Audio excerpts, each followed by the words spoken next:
Welcome to the Balkans. How are you enjoying the event so far? Well, 24 hours in, I'm absolutely loving the energy. I think it's extraordinary. And the community that's here today is like really a snapshot of everyone from traders to developers. So it's been an amazing learning experience for me. Amazing. So you're at the head of Binance. Can you tell me, how does Binance see crypto trends before everybody else? And which countries do you think are becoming the biggest crypto hubs right now? Oh, wow, that's a great question. So I think how we can anticipate what's next, and I think we do a good and then not always good because there's so much happening. I think it's true relentless obsession on users. You know, that's something that's fundamentally been part of how Binance was built from day one, 9 years ago. And it's embraced in terms of how we operate across all of the different areas of our business, whether customer service, whether marketing, whether product development. And I think that helps us understand how to anticipate trends.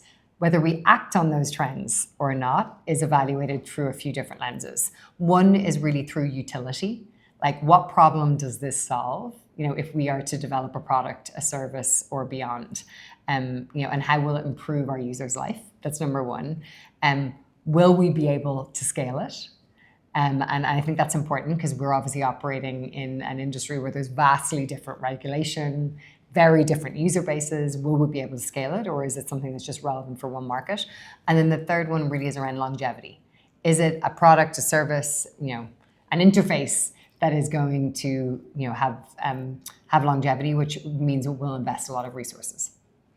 And if we also talk about the connection between crypto and global mobility, do you think that access to global markets is crucial for people in crypto?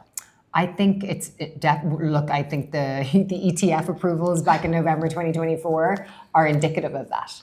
You know, our Binance size has doubled since that moment. We added nearly 170 million users.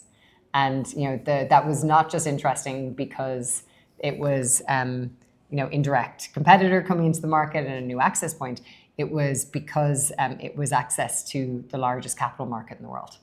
And for me, I think that's indicative of the fact that while crypto is for many their first ability, because of the democratization of the tools, ability to access the global financial markets, I think we're going to continue to see that evolve with the merging and convergence of both TradFi and digital assets. And let's assume, from everything you know, what would you say that in 5 years, where will the biggest crypto investors and entrepreneurs live? Where they live globally. Wow. Look, I think we're increasingly in our space going to a nomadic world where it's not about where you live, 365 days a year. It's where you see the biggest opportunity. Like, I live in UAE. I think UAE is a country that's embraced this industry. Absolutely. I think they have built the foundations. They have welcomed the community. The community feels safe, supported there, and I think that will continue to be a hub for a long time. But I'm really excited about markets like Korea and markets like Kosovo and the Balkans, because I think they are access to a different type of talent base. There's incredible lifestyle here, which drives a lot of people in crypto. And also, this is funny, but longevity and wellness is something that's also very important in the crypto space. When you're behind your computer for a long time, people are always looking like, how do we touch grass? So I think that places like here will benefit from that. If they continue to go on the roadmap and curate the journey that it appears that they are. Thank you for the short conversation. I hope you enjoy your stay here in Kosovo and the Balkans, and that you come again. Thank you. A nice scarf. I love this scarf. Yes, I could not resist. I could not resist. It's very pretty, very pretty. Anyway, thank you so much.